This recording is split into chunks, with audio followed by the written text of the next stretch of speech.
Early nominating contests build momentum for 2024 contenders seeking the White House. C-SPAN is the place for political campaign enthusiasts, with unfiltered coverage surrounding the early primaries and caucuses, as well as speeches from key battleground states. Whether you're interested in your state's race or want to follow all of the political events, you can get immediate access to what the candidates are saying, plus nominating results in real time with the free mobile app, C-SPAN Now, or watch live on the C-SPAN networks. Margot felt quite exquisite as she dipped her fries in mayo, gracefully extending her pinky to the sky. See, she had just saved by getting Cox Mobile for her family. Yes, more lines, more savings, Margot. Brilliant. She finished her cherry slush drink with a triumphant... exquisite indeed. Visit a Cox store and pay as low as $30 a line for 4 or more unlimited lines. 4 lines required for $30 per line price, max of 5 lines. Prices exclude taxes, device activation and other fees and charges. Other restrictions apply. When you're ready to pop the question, the last thing you want to do is second-guess the ring. At BlueNile.com, you can design a one-of-a-kind ring with the ease and convenience of shopping online. Choose your diamond and setting. When you find the one, you'll get it delivered right to your door. Go to BlueNile.com and use promo code WELCOME to get $50 off your purchase of $500 or more. That's code WELCOME at BlueNile.com for $50 off your purchase. BlueNile.com, code WELCOME. Welcome to Haunting History, the podcast that reaches back into the past for the events that still haunt us today. Tales of true crime, mystery, and the macabre. And when we're lucky, the stories were history and the people who lived it and the paranormal meet. Now, who doesn't love a good ghost story, right?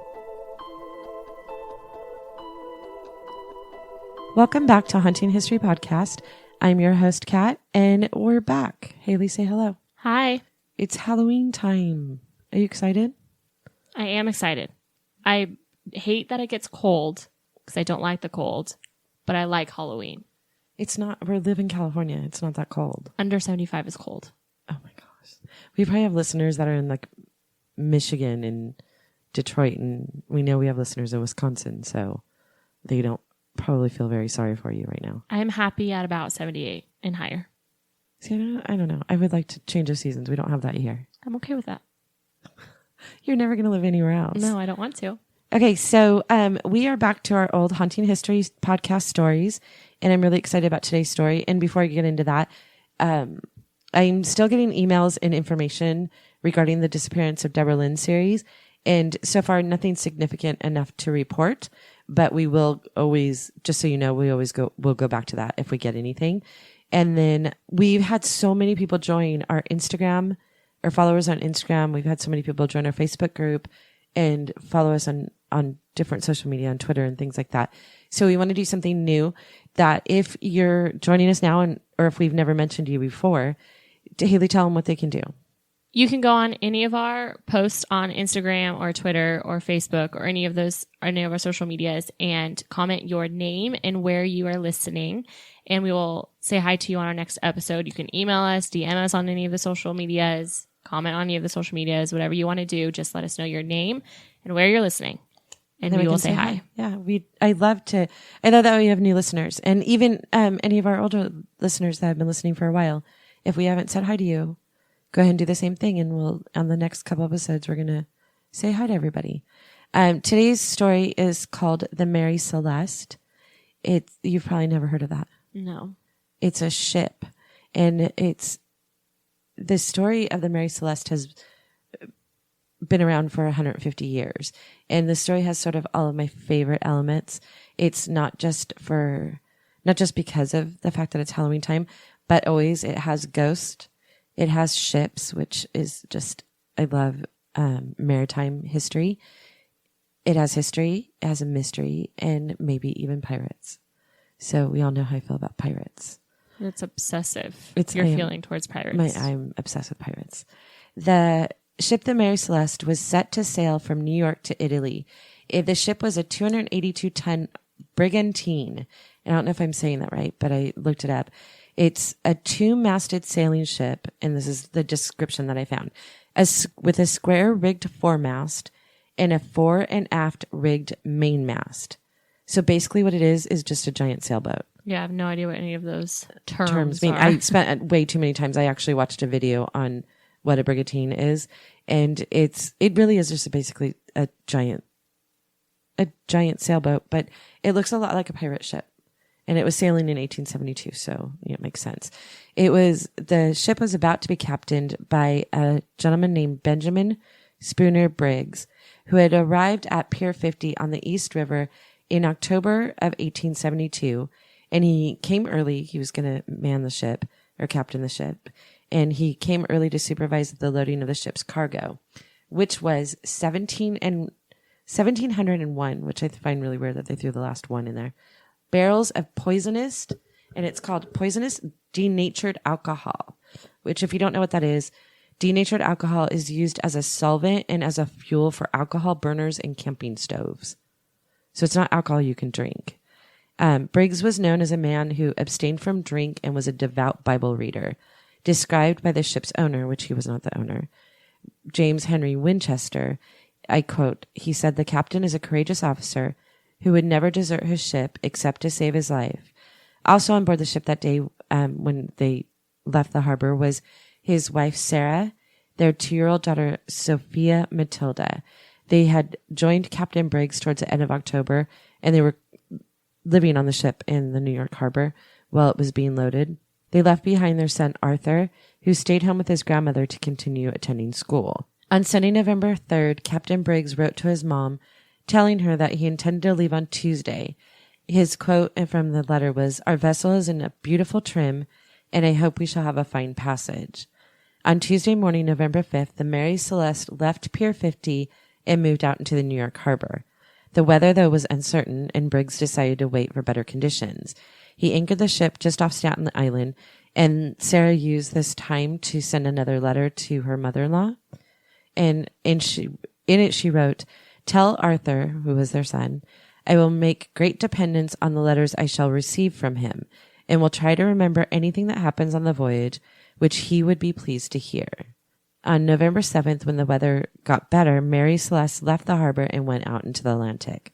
On the ship with the Briggs family was 8 crew members: an Albert G. Richardson, who was the mate, aged 28, Andrew Gilling, who was a second mate, he was only 25, newly married Edward William Head, the steward and the cook, and he was only 23. And then 4 seamen: Volkert Lawrenson, 29, Arian Martins, 35, and then Volkert's younger brother, I've seen his name either as Boy or Boys Lawrenson, 23, Gottlieb Gondenschell, who was also 23. A later testimonial described that they were all peaceable and first-class sailors. And this all matters later, this information about who they were. And then, as I always do, I did ancestry on pretty much all of them. And I think one of the really interesting things is that Captain Briggs, he came from a maritime family. His brother was also a captain, and their father was a captain of a ship. And his father died from being struck by lightning. While sailing or No. He died standing in the doorway of his home. He was struck by lightning and killed. Scary. Isn't that crazy? Also, never happens. I know. Is that just, he spent his life on the sea and then died standing in the doorway being struck by lightning. I just think that's so crazy. On December 5th, just a little over a month after the Mary Celeste had set sail, the British ship, the Da Grazia, or Gradia, was about 400 miles east of Portugal when the crew members on the ship spotted another ship adrift in the choppy seas.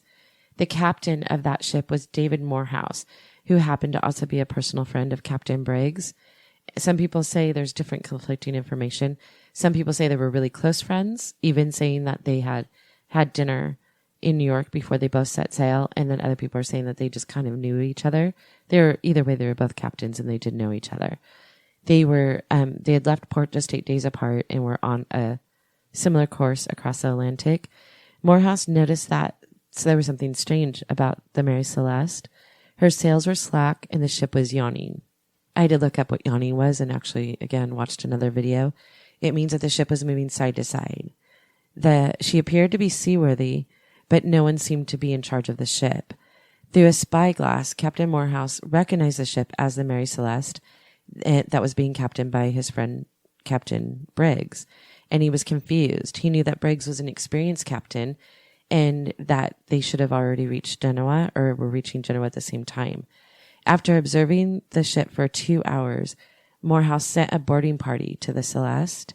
When his first mate and a mate named Oliver DeVoe and the second mate, John Wright, boarded, the party discovered that there was water in the bilge, the lowest point of the ship that sits below the waterline, that the cargo was intact, even though some of the barrels were empty, and his quote was that it was a thoroughly wet mess everywhere. Only one pump was operational, but the ship was still seaworthy. All the ship's papers were missing except for the captain's logbook. The sails were partly set, but were in poor condition. Some were missing altogether, and much of the rigging was damaged, with ropes hanging loosely over the sides. The main hatch was secure, but the front and back hatches were open. Their covers were laying beside them on the deck. The ship's single lifeboat that had been stowed across the main hatch was missing, while the binnacle housing the ship's compass was shifted from its place with its glass cover broken. There was 6 months of food on board, and cargo and the crew's personal possessions were still there. The logbook that was still sitting there had a final dated entry of 8 a.m. November 25th. The only thing weird was that there were no people on board. And how many days apart did they leave? They left port 8 days apart with his full crew and his family on board. And sometime in between that, they were all gone. They were actually really leery about going on board a ship. There's so many rules, maritime rules about salvaging. I mean, it's not like it didn't happen. It happened often where the crew would have to leave the ship for some reason, or, even pirates took over the ship and they didn't have a choice but to leave. So it's not that unusual, but there's rules and laws, maritime laws about abandoned ships. And he knew the captain. So it was more confusing to him that the ship was empty. The captain's sextant and chronometer and navigation book were all missing, as well as the ship's register. The whole look of the ship seemed like there was an orderly abandonment of it. Briggs had at least enough time to get below deck and collect his navigational equipment before getting on the lifeboat, if that's what happened. And there was only one lifeboat missing. There was no signs of struggle or violence, but the vessel seems to be abandoned in a hurry, even though it was deemed that it was done neatly, like orderly. They left quickly. The entry in the ship's log at 8 a.m. on November 25th was 9 days earlier. It recorded the Mary Celeste's position off Santa Maria Island in the Azores, which was nearly 400 nautical miles from the point where they found it. DeVoe, the mate who had gone on the ship, reported that in Briggs' cabin he had found personal items scattered about, including an unsheathed sword under the bed, but most of the ship's papers were missing, together with the captain's instruments. The galley equipment was neatly stowed away. There was no food prepared or under preparation, but there were ample provisions in the storage. There was no obvious signs of fire or violence. The evidence indicated that they just orderly departed from the ship and most likely used the lifeboat that was missing. Captain... But would all the people that were on the ship fit in one lifeboat? Yes. Not comfortably, but it would have been easier, and Captain Morris could have kept his crew together if they did get on the lifeboat. But that's where the question remains. Captain Briggs, I think I said Morehouse there. Captain Briggs would have been able to keep his crew and his family in one boat. Captain Morehouse agreed to let Oliver DeVoe man the abandoned ship with half the men from his ship and bring the ship into the port of Gibraltar. Under maritime law, a salvager of a ship from the open seas could expect a substantial share of the combined value of the actual ship and then the cargo. The exact award would depend on the degree of danger that they endured salvaging the ship. Morehouse split his crew of 8 between 2 vessels and sent 2 experienced seamen to the Mary Celeste with him, while he and 4 others remained on his ship, and the weather was relatively calm for most of the way. But with each ship seriously undermanned, progress was slow. The De Grazia reached Gibraltar on December 12, 1872, and the Mary Celeste which had encountered fog, arrived on the following morning. She was immediately impounded by the court, and they were juryless courts located in the British colonies that were granted jurisdiction over legal matters related to maritime activities, such as disputes between merchants and seamen. Davern wrote to his wife that the ordeal of bringing the ship in was such that I can hardly tell what I am made of, but I do not care so long as I got in safe. I shall be well paid for the Mary Celeste. Or so he thought. The salvage court hearings began on December 17th in 1872 under Sir James Cochrane, who was the Chief of Justice for Gibraltar. The hearing was conducted by a man named Frederick Sully Flood. Flood was described by a historian of the Mary Celeste affair as a man whose arrogance and pomposity were inversely proportional to his IQ. He wasn't very liked. He was the sort of man who once made up his mind about something could not be shifted. The testimonies of Davern and Wright, the first and second mate who brought the ship in, convinced Flood that a crime had been committed, a belief picked up at the New York Shipping and Commercial List on December 21st. The inference is that there had been foul play somewhere and that alcohol is at the bottom of it. So basically the court did not believe in any way that Captain Briggs and his crew and his family voluntarily abandoned the ship. They believed that Davern, Morehouse, and Wright somehow commandeered the ship from them. What would be the purpose of doing that, though? Because when you brought in a salvage ship, you got the value of the ship and you would get the value of the cargo because you basically saved it. So they're saying he did it they're for saying the reward money, basically. Yeah, the only reason he did it was to get the money, which Morehouse claims, like, Briggs was a friend of mine. Why would I do that? And he didn't have any reason to do it. And there were maritime laws. There were, aside from being respectable men, they weren't pirates. They didn't steal other people's stuff. It wasn't likely that he did. But for some reason, this judge just refused to believe that anything had happened voluntarily to the crew. Did he have a reason? No, other than it was a valuable ship and a valuable cargo. It said that he ordered an examination of the Mary Celeste, and it was carried out by a man named John Austin, who was a surveyor of shipping. Austin noted that there were cuts on each side of the bow caused, he thought, by a sharp instrument, and he said that he found possible traces of blood on the captain's sword. Now, Davern had said the captain's sword was unsheathed, but it was under the bed. His report emphasized that the ship did not appear to have been struck by heavy weather, and he cited, and this is one of the things that is just really stupid about it, he said that there was a vial of sewing machine oil found upright in its place. So he's saying if the ship had hit rough waters or anything bad, that the vial would not have stayed upright. Mm-hmm. But he seems to forget that the crew of the Gratia had brought the ship into port. And it spent something like 8 days bringing it in or something. They could have at any time put that vial on the desk or on the sewing machine. It didn't. They're seeing it after a crew had spent days on it, bringing it in. Mm-hmm. So when Austin told Flood that, he kind of held on to it and said, well, see, if the vial was still sitting upright, then obviously something just happened to the crew. Wasn't there water or something? There was water there was the quote is a thoroughly wet mess in the bottom of the ship. So yes, there was water, but it wasn't enough to sink the ship. And one of their pumps was working. So ultimately they would have been able to get the water out of the ship. At the bottom of the ship, I read, always has some water in it. It wasn't completely dry. No, but it had to have been more wet than what would be deemed as normal for them to comment on it. Right? It was more than, it was enough for, it was the amount of water that would be predicted to be there had a ship been unmanned for a period of time, but not enough to sink the ship and not enough to make a crew or a captain abandon the ship. Mm-hmm.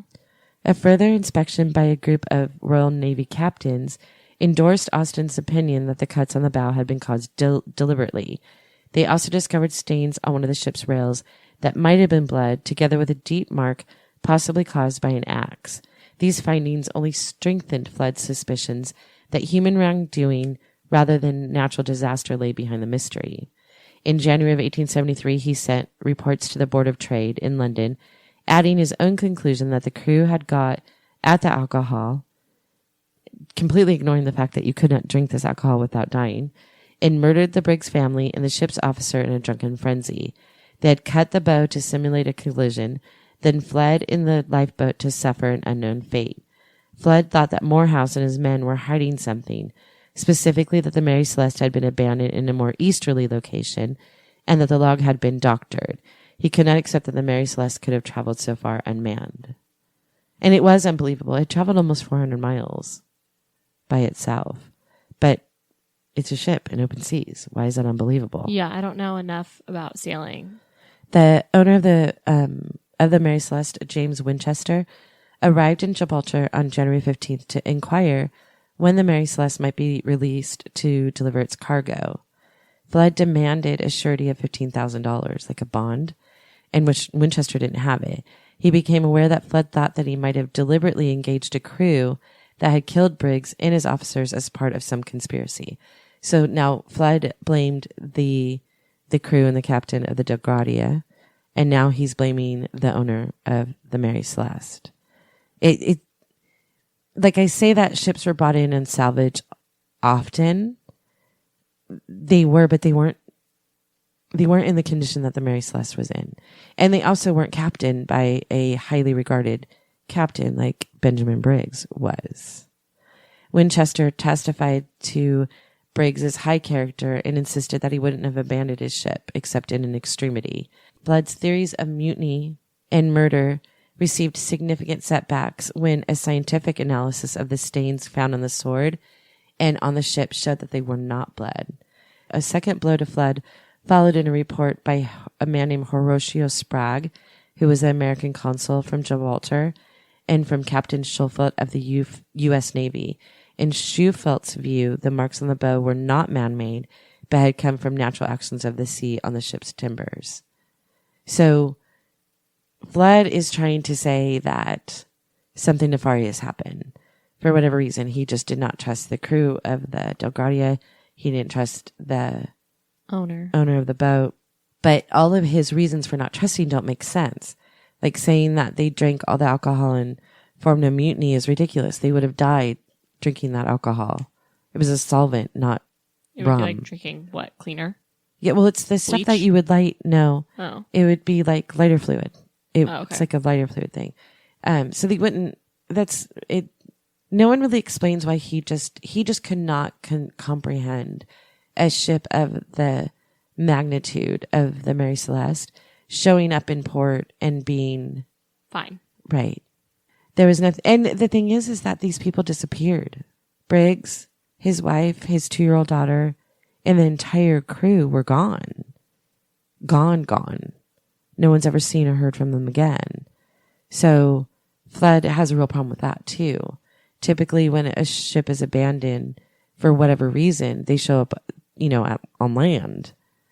They show up at the next island or whatever to claim that something happened to their ship. Well, they didn't. They disappeared. The entire crew and the family disappeared. Nothing concrete supported Flood's suspicions, and he finally reluctantly released the Mary Celeste from the court's jurisdiction on February 25th. 2 weeks later, with a locally raised crew headed by Captain George Blandford from Massachusetts, left Gibraltar for Genoa. The question of the salvage payment was decided on April 8th. They announced that they would pay 1/5 of the total value of the ship and the cargo. It was much farther than the general expectation. One authority thought that the award should have been given at least twice or 3 times that amount, especially given the level of hazard to bring the ship into port. But it was a final decision, and the words were harshly critical of Captain Morehouse for his decision earlier in the hearing when he said that he had given the ship to DeVoe to deliver its cargo. Although Morehouse had remained in Gibraltar at the disposal of the court, they implied of his wrongdoing, and it says that Morehouse and his crew would be under suspicion in the court of public opinion forever. When all was said and done, talk of the Mary Celeste didn't go away. It was endlessly discussed that the Mary Celeste was doomed from the start. It had a shadowy past, originally christened the Amazon. It was given a new name after a series of mishaps. Now, here's the thing. When it was called the Amazon, it was captained by a man. I don't have his name. But he was overcome by a sudden illness and died. And then it collided with another ship in the English Channel. Sailors are known for having many superstitions. When Winchester bought the ship, he just changed the name. And sailors don't believe in that. They believe that there are certain rules to changing a ship's name. Did you know that sailors and pirates are very superstitious? I kind of, I think. I took it this is from the website How Stuff Works. In all cultures, you probably won't encounter a more superstitious group of people than sailors. Most psychologists believe that superstitions evolve from feeling a lack of control. And it says when something important is at stake, yet the outcome is uncertain, superstitions are likely to be used to fill a gap. They make us feel more confident. So when you're talking about a boat or a ship out in the water, it relies on many things beyond your control. I mean, you can't even steer a ship technically. You know what I mean? You can steer, you know what I'm saying? Like, it's not like a car. It's not as directional as a car. Right. So everything on a ship is kind of out of your control a little bit. And that sailors have a lot to worry about. And it makes sense that they rely on superstition. Yeah, that they have as many superstitions as they do. And I got a list of superstitions about a boat. Whistling on a boat is bad luck. Bringing bananas on a boat is bad luck. You never set sail on a Thursday or a Friday. If you see a redhead before boarding a ship, it's bad luck. Dolphins swimming alongside a ship are good luck. And the changing the name of a ship or boat is very bad luck. So they're saying the boat was already cursed. It was because doomed. of the issues before and then the change of the name. It was doomed from the beginning. Why is it bad luck to change the name of a vessel? Boats change hands all the time, and what was a perfect name for one owner could possibly not be the perfect name for another one. Many boaters and sailors thought that changing the name brings bad luck. And if you do have to change it, you should perform a ceremony first. So the superstition goes, and it's even mentioned in the classic novel Treasure Island, that what a ship was christened, so let her stay. Tales abound of captains renaming their ships in a moment, only to be met with a tragic watery end. Legend says that when even a ship is christened, its name goes into a ledger of the deep, maintained by Neptune himself. Renaming a ship or boat means you're trying to slip something past the gods and you will be punished. So, a more practical explanation, though, is they say that back in the day, most boats were used to transport cargo, and each vessel had its own reputation, good or bad, in the ports of call all over the world. So a sudden name change would render a boat and therefore its reputation unrecognizable. So that makes more sense. So whether you're superstitious or not, if you decide to change the name of a boat, fellow sailors consider it good form to perform a renaming ritual. And a boat renaming ceremony makes the sea gods aware that you're renaming your boat, showing them that you have no underhanded motives. So the different ceremonies are, and I'll tell you what they are. You have to typically first remove all traces of the old name. So that means removing the name from the hull, burning the logbook and paperwork, and requesting the gods to forget the old name. Then when you rechristen the boat with alcohol, first you offer some to the water, some to the boat, then everyone else to toast the new vessel. And then another way, which would just be shorter, is you have the option to have a virgin pee over the bow. That woke you up. Well, because it's hard for people to believe in UFOs, but we believe in the sea gods cursing new boat. I don't understand. Here's the thing. I get it because like my fear of earthquakes, and I think that primarily my fear comes from the lack of control. In a ship, when you're out in the ocean, you are completely at the mercy of the sea, of weather, of land, of coral. You know what I'm saying? Like, again, you can't even just like make a right turn on a ship. It's not a controllable vessel. So I get it. I mean, I don't get why someone peeing over the edge makes it all okay, but, yeah, I don't know. But there's a whole bunch of theories about what happened to the crew and the family on the Mary Celeste. The first one, which, and you have to understand, this was in all the papers, that the ghost ship of the Mary Celeste and what happened to the Briggs family. One of the theories is a mutiny.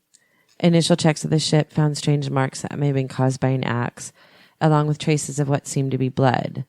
The Attorney General fixated on the idea that the members of the crew had got violently drunk on the alcohol and had massacred everyone else on board before deporting the ship in the sole lifeboat. Except that the bloodstains weren't bloodstains, and the marks were natural wear and tear, and the alcohol was not fit for drinking. So, I don't know. They were, one of the, like I read in the beginning, one of the crew members had just recently been married. Like, it wasn't like the cargo wasn't diamonds and pearls. It was unnatural alcohol. So, I don't know, just the whole mutiny thing seems weird. There was also pirates. People had thought that maybe pirates had taken over the ship and abandoned it for some reason. I was going to say, don't pirates want ships because they want the ship and things on it? Like, what would be the purpose of taking over a ship and leaving it? Leaving it. One of the theories is that they found out about the name change. That somewhere on the ship it had some information about the name change, and pirates did not mess around with their superstitions. So that people are saying that pirates came on board. They did all that work and then decided. Well, all that work. I mean, they got rid of they threw the crew and the family overboard, and then someone realized, like, oh, wait a minute. Well, having a woman on board, I had always heard was bad luck also. Yeah. But I think I heard that from Pirates of the Caribbean. Yeah, I don't know where I heard that either. So I don't know. That's one of the things, they said that could North African pirates have attacked the ship and killed the crew? Perhaps the ship actually had been looted and people didn't know what was actually on board, that there were other things on board. People think that they were suspicious of the crew and the captain of the Dog Gratia, saying that they had not actually discovered an empty ship, that they had in reality attacked the Mary Celeste and then pretended to have found her adrift so that they could gain the money from the salvage. Another story is that they think that it was an inside job, that maybe Captain Briggs and his family faked their death and teamed up with Morehouse to get the salvage money, which they were very respected maritime family. Like, I just don't see that happening. And if he was going to do that, would he have taken his wife and daughter on board? Like originally, like that was always the plan. Why would he take his family? Right. And why would he have deserted his son? Like, yes, could they have gone on shore and started a life somewhere else? Absolutely, if they had enough money. But why would he have left his son? Mm-hmm. The third is an alien abduction. There's no getting away from it. Many people still believe that aliens suddenly turned up and whisked away the crew and family. It's probably partly down to the idea that many people have of the Mary Celeste being in an eerily pristine condition, with the last log entry written shortly before it was discovered. Originally, the stories in the paper had said that there was still half-eaten food on the table. It didn't turn out to be true. And the log entry had been made several days before. That the ship was disheveled and waterlogged to a point. And there's the matter of the missing lifeboat. If aliens, took the family to take him in the lifeboat. No. Pretty sure they just beam down and scoop them up, right? Yeah. Another thing is an earthquake on the seabed. This is so awful. Called a seaquake. Have you heard of a seaquake before? I have not, but is this going to give you nightmares? It might. It could have caused sufficient turbulence on the surface to damage parts of the Mary Celeste cargo, thus releasing noxious fumes, which would explain why the back hatches were off. Rising fears of an imminent explosion could have led Briggs to order a ship's abandonment. The displaced hatches suggest that the inspection or attempted airing had taken place. In 1886, article drew attention to the case where a vessel carrying alcohol had exploded. So they said, could a threatened explosion in the Mary Celeste hold had made him take them away from the ship? And somehow were not tied to the ship, drifted away, hit bad weather. I don't know. That seems the most likely, just because everything that would help him guide his way in a lifeboat were missing off the boat. Like, right. He took his with him stuff. Right. Yeah. Briggs's cousin Oliver believed this theory the most and provided alarming scenario rumblings from the hold, like the smell of escaping fumes and possibly an explosion, for Briggs to have ordered the evacuation of the ship. In his haste to leave the ship before it exploded, Briggs may have failed to properly secure the lifeboat to a tow line. A sudden breeze could have blown the ship away from the occupants, leaving them to succumb to the elements. The lack of damage from an explosion and the generally sound state of the cargo discovery kind of weakens the case. Because why did he think it was going to explode? You know what I mean? The third and most convincing theory relates to the explosion. Whether due to turbulence or barrels, the alcoholic fumes may have escaped, causing a small explosion or making the crew think an explosion was imminent.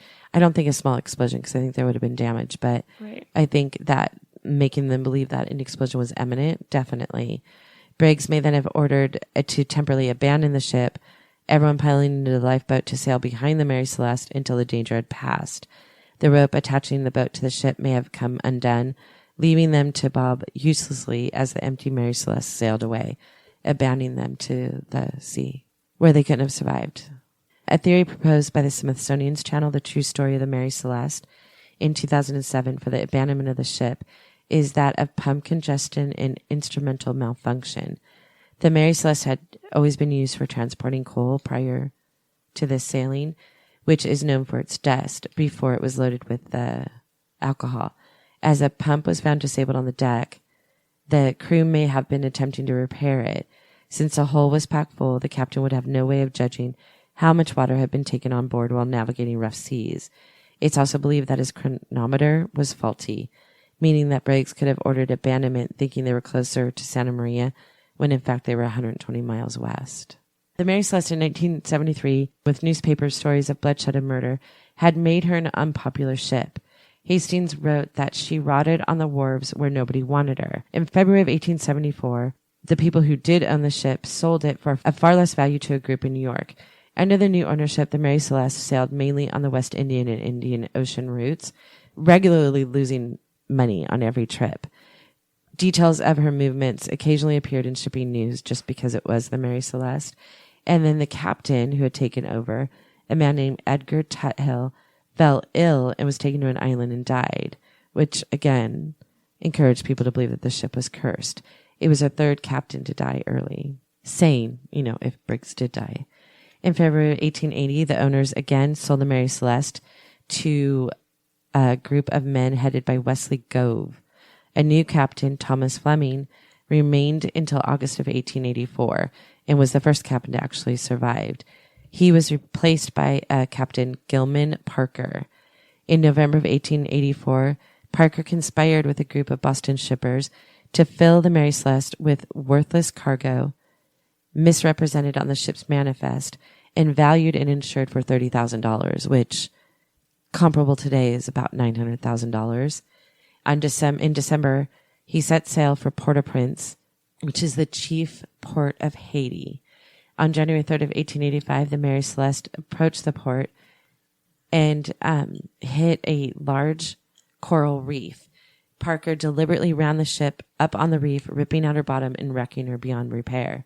He and the crew rowed themselves ashore, where Parker sold the salvageable cargo for $500 to the American consul, and then filed an insurance claim on the worthless cargo that he said that he had.